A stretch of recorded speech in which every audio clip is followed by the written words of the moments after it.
For some Republican reaction right now to what we heard today in the jobs numbers and what we heard today from the president, we're joined by the number 3 Republican in the House of Representatives, Indiana Congressman Mike Pence. He's joining us from Pittsburgh, Pennsylvania. And Congressman Pence, thank you for the time. Appreciate you joining us from this recess. And you heard a little bit what the president just said right there. Is there anything you and your fellow Republicans can sit down with this White House and agree on in terms of additional steps to help the economy?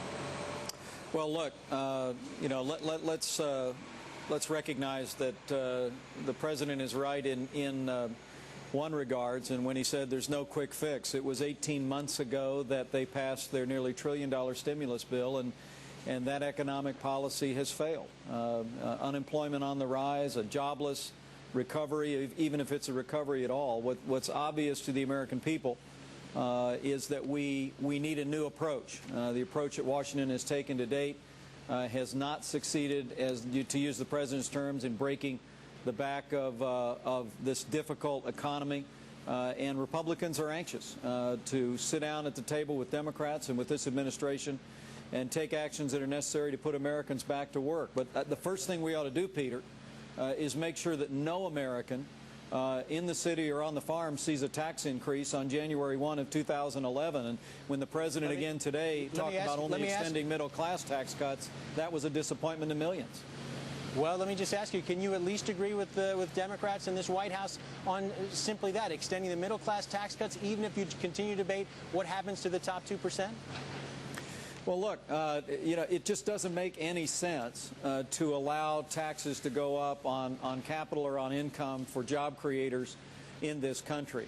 But with regard to whether Republicans would be willing to accept extending current tax relief for people under $200,000 a year, I actually think we can still win this fight, Peter. I mean, the reason why more than 10 Democrats in the House have now called for extending all the Bush tax relief, several prominent Democrats in the Senate have called for that, is because I think millions of Americans know, at the very least, let's take action this fall to make sure that no American sees a tax increase on January 1st. But, the disappointing thing is the president's back to talking about more stimulus, more boutique tax cuts, more of the same policies from the same team that have failed to get this economy moving again.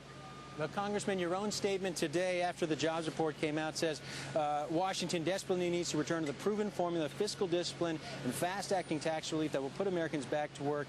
Democrats point out that Republicans are essentially sending a mixed message here. You're talking about tax relief, but you're not talking about how you pay for it. Isn't that all going to add to the deficit? Aren't you worried about that as well?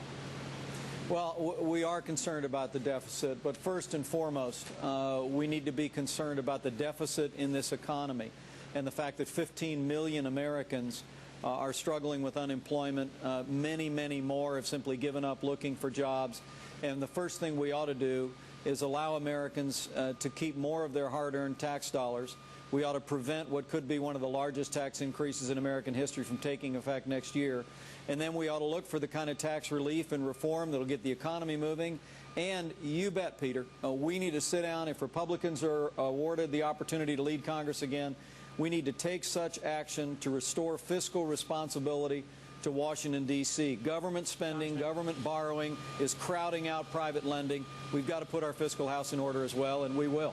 Congressman, real quick, one specific, a payroll tax holiday, could that get Mike Pence's support? Well, we'll be interested in looking at the details. The rumor mill, Peter, is telling us that they're talking again about a boutique-style tax relief that would only apply to people that have been unemployed for more than 60 days being hired. Look, we know what works to get the economy moving again, and that is fiscal discipline in Washington, D.C., and across-the-board tax relief for working families, small businesses, and family farms. Let's prevent a tax hike in January. Let's debate across-the-board tax relief, and let's put our fiscal house in order and set aside this small ball approach to economic growth that's resulted in little or no progress in this economy for 18 months. All right, Congressman Mike Pence, Republican of Indiana, thanks very much for joining us.